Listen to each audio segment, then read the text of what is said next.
Ontario will be providing an update on the firearm discharge that occurred early this morning at the United States Consulate General of Toronto. Following the remarks, they will take questions. Deputy? Thank you very much. Good morning, and thank you all for being here. I would like to provide an update on the incident that took place this morning. And what that is that at 5:29 a.m. this morning, Toronto police received reports of a discharge of firearms that took place at 361 University, the site of the U.S. Consulate just behind me. Officers arrived on scene and immediately found evidence of a firearm discharge, shell casings, as well as damage to the building. There were people inside the building. However, this building is highly secure, highly fortified, and there were no injuries. There has also been some evidence to suggest that the firearm discharge may have taken place as early as 4:29 in the morning. There is witness evidence to show that a vehicle traveling westbound on Dundas Street, a white Honda CRV, turned southbound at University Avenue and stopped in front of 361 University, the U.S. Consulate. There, two individuals emerged from the vehicle, discharged at what appears to be a handgun at the front of the building, and then got back into their vehicle and drove southbound. This is very early in the investigation. It is very active, and we are aggressively assigning investigation and resources to determine what happened and to bring the offenders to justice. At the moment, the investigation is being led by our Integrated Gun and Gang Task Force. However, it's important to note that we are in partnership, collaboration, and cooperation with many of our GTA partners as well as our federal partners, and you'll be hearing from Chief Superintendent Leather momentarily. I would like to state that the Toronto Police Service takes incidents like this with extreme seriousness. We appreciate and understand the concern, how unsettling this is, how disturbing it is, and how angry it may make some citizens, and I can assure Torontonians and Canadians that the Toronto Police Service considers this the most serious, the utmost serious type of event, and we are actively pursuing its resolution. I would also like to ask that any members of the public who may have some evidence, some dash cam footage, some video footage, anything that might be suspicious activity that could be connected to this, that they please contact the police to assist us with our investigation. Again, I will repeat, the suspect vehicle was a white Honda CRV. There were two males, two individuals that emerged and discharged the firearms. This is early in the investigation, and of course, as it unfolds and we're able to provide more information, we will surely do so. Now I'd like to turn the microphone over to Chief Superintendent Chris Leather. Thank you, Deputy. Good morning, everyone. My name is Chris Leather. I'm the RCMP Chief Superintendent for Criminal Operations here in Ontario. I'm going to make some formal remarks here, and then I look forward to questions that the media may have afterwards. Our community has experienced a deeply concerning incident, and I want to begin by acknowledging the worry and uncertainty many people are feeling today. Our thoughts are with everyone affected, as well as those who may be feeling unsettled by what has occurred. At this stage, I can confirm that the RCMP is working closely with the Toronto Police Service and our international partners who will assist us in a fulsome investigation into the shooting that took place overnight, early this morning, at the American Consulate behind us. The RCMP's Integrated National Security Enforcement Team, INSET, GTA, has permanent positions for members of the Toronto Police Service, which further increase our capacity to conduct these investigations in real time with established and strong relationships, intelligence sharing, and tactics. At this time, the INSET team has been engaged, as this is a national security incident, and we are working with Toronto Police and others to understand the motivations of those involved. The RCMP regularly works in close collaboration with police services of jurisdictions across the country, as well as our partners with Global Affairs Canada, in the fulfillment of our mandate to provide protection of designated persons, including foreign diplomats, and in relation to incidents that occur at or in the vicinity of embassies or consulates. For the moment, while the early stages of the investigation are taking place, we have increased security around embassies and consulate buildings here in Toronto and in the Ottawa region. There will be no tolerance for any form of intimidation, harassment, or harmful targeting of any communities or individuals in Canada. We want to assure that everyone's safety and security is at the forefront of everything that we do. The RCMP takes threats to security of individuals living in Canada very seriously and wants to reassure everyone that there is no indication of an immediate threat to public safety at this time. Thank you. And we'll take questions now if you guys have some questions. We talked about working to figure out a motivation. We've already heard officials, including the mayor of Toronto, seemingly link this to the heightened tensions in the Middle East. What's your response to that, and is that a fair positive effect? It's too early for us to determine where the links lay or may not with those that are responsible for the shooting.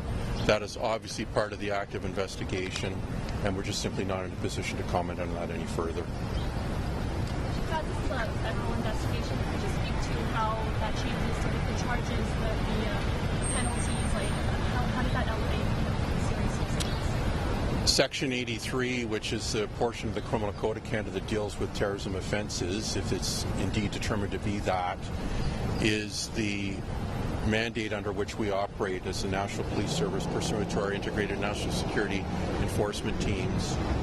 But to be clear, these are integrated units that undertake these investigations. So while it may be RCMP-led, it also has the Ontario Provincial Police. Toronto obviously will have a key role in this investigation, and the other large police services in the GTA in particular will be working with us diligently on this investigation, which is now, of course, a high priority matter for us to take on. This does come after 3 shootings at synagogues in the city in recent days. Is there anything to suggest that the incidents are connected? You have recovered shell casings from both scenes, right? From some of the synagogue shootings at here. Will you be looking at whether they're... We definitely will be. Sorry. We definitely will be looking at any possible connections. Obviously, it is far too early in this investigation, but we do not look at them in isolation. We look at them collectively, and if and how there is something that is found in that to support that, then that will obviously color and direct how the investigation unfolds. But it is not lost on us that the city has unfortunately experienced similar types of events, extremely serious and very concerning shootings at synagogues, and this very much factors into how we will approach this matter as well. Sir, you mentioned there's evidence to suggest the shooting may have happened at 4:30 in the morning, being as quarter to 5. What time do you believe the shooting actually happened? We believe the shooting happened at 4:30, 4:29 in fact. And then someone called in at 5:30? Exactly. Or actually, an officer was flagged down. So there was a gap. This is why when we share the time of the event, we would like people to be aware that that would be the time. If you were in this area, if you have dash cam footage, for instance, it would have been around 4:30 or so that we believe the incident to have taken place. Again, I'll state that it's early, so investigators are still piecing things together. But this is an early understanding of when we think the timeline may have been. And first week flagged down police, was that something that works at the consulate? I don't have that information to share at the moment. Did both individuals that got out of the vehicle, they both had firearms and both shot at the building? Is that your understanding? It's unfortunately because the investigation is still very active and early. I can't share that. I can tell you that there was a handgun that was discharged and that both individuals were involved in that discharge. And did bullets actually go through the front door? Can you maybe elaborate a bit on the damage? I haven't had a look myself or spoken specifically with anyone about the damage, but I can tell you, as most people would know, this is a heavily fortified building, very secure. The glass and the walls are reinforced, and so I don't believe that there was any penetration, if you will, of projectiles into the building. In fact, it's quite possible that people in the building would not have even noticed. That's how strong this building is behind me. So, again, we're still piecing some information together, and as we're able to share more updates, we will do so. I can tell you that there were multiple shots fired. I don't have an exact number to share with you at the moment. More than one. What's the collaboration right now with U.S. countries? Where does that stand? There's obviously formal communication going on with our U.S. counterparts, the FBI, the consulate itself here. We've had members at the consulate here this morning, along with Toronto Police, meeting with staff here and their senior executive to discuss the incident. Be rest assured, those conversations are also occurring in Ottawa between officials there and their U.S. counterparts at the embassy. Mr. Ford was just speaking, and he mentioned something about people being sleeper cells are operating in Canada right now. Is there anything you can share about any intelligence about incidents like this one or others that we're seeing being ordered from outside the country? Yeah, I don't have any information to provide at this time on any sleeper cells that may or may not exist in Canada. Suffice to say that our CSIS counterparts and the INSETs across the country are actively investigating matters such as this, and we will continue to do so. I think it's important that the public realizes that we've had a number of meetings and discussions already this morning with our federal counterparts, and that does include CSIS both here in Toronto region and at national headquarters, and they are tracking this incident very closely as well. When you mentioned stepped-up security at consulates, do you just mean American consulates in Canada or other countries' consulates and embassies as well? Other consulates as well, including the Israeli consulate, will be seeing a change in the security posture here in Toronto, as well as Ottawa. Any other countries? Not that I'm prepared to speak to at this time. We'll be assessing that on an ongoing basis, but for now, the U.S. consulate and the Israeli consulate will see a change. So why did you choose those two consulates specifically? Well, I think it's fairly obvious based on the incidents that have occurred here in Toronto and elsewhere that these consulates deserve a heightened amount of vigilance and security at this time, in the hopes that we can bring the temperature down in the coming days and weeks. Has something like this ever happened before with the U.S. consulate shooting? Not in my memory. I can't recall us either investigating or becoming aware of a shooting here, Deputy. I cannot recall a shooting. I do recall many, many years ago a firebomb incident. We're going back a ways. I mean, it won't be lost on anyone that the U.S. consulate is the site of many protests and demonstrations, as well as because of geopolitical events. The Israeli consulate has seen a lot of gatherings, people assembling, expressing themselves. So that this would be a scene where something like this would be where the manifestation of frustration with geopolitical events would happen is not lost on us, but that might in part explain why this building is as secure and as fortified as it is. Do we know how many people were inside the building at the time of the shooting? I believe there were people inside at the time. I can't confirm that. However, as I was mentioning earlier, the building is so fortified, it's quite possible that people inside would not have noticed that there were shots. Pardon me, that there were shots directed at the front of the building. And are you able to confirm? I'm not sure how many shots based on the casing. So I'm afraid I'm not able to share that with you. I can say that it was multiple shots, and there were multiple casings. Last question, please. So what's entailed in determining if this is terrorism related? You mentioned that was a possibility. Well, it's definitely a national security incident because we had the U.S. consulate, after all, struck by gunfire.